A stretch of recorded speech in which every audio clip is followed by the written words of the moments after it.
Bəxtiyar, Bəli.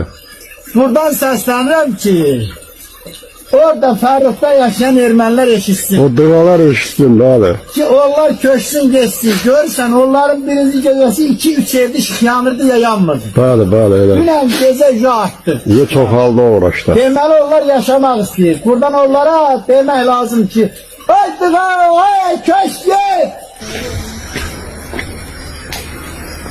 Vatan senin harparına kurban olayım.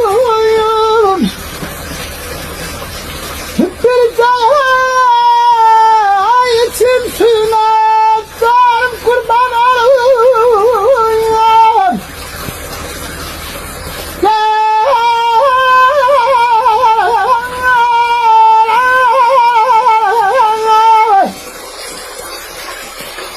Vatan sarın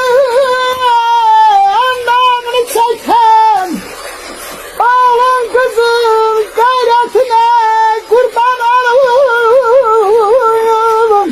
Yaşa. Ay vatan senin,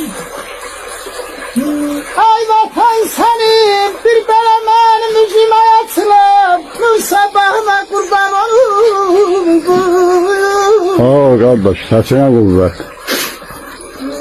Canım kurban, güzel elmaya bağlı. Bu güzel tabiatı bize kısmet eden, şehitlerin ruhuna canım kurban. Allah rəhmət eləsin, cəmi şəhidlərimizə. Aman, aman, aman. Ey azizim, aman.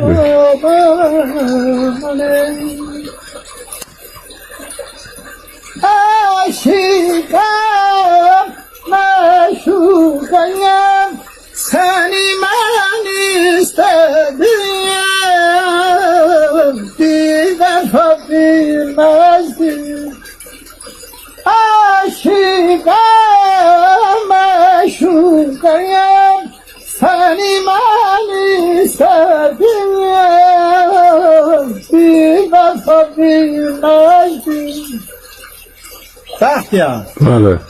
buradan səslənirəm ki, orada Fərruxda yaşayan ermənilər eşitsin. O dualar eşitsin, bəli. Ki onlar köçsün geçsin. Görürsən onların birinci gecesi 2-3 evde işıq yanırdı ya yanmırdı. Bəli, bəli, elə. Dünən gecə arttı. Niyə çox halda uğraşdı? Deməli onlar yaşamaq istəyir. Buradan onlara demək lazım ki, ay dığa, ay köç git.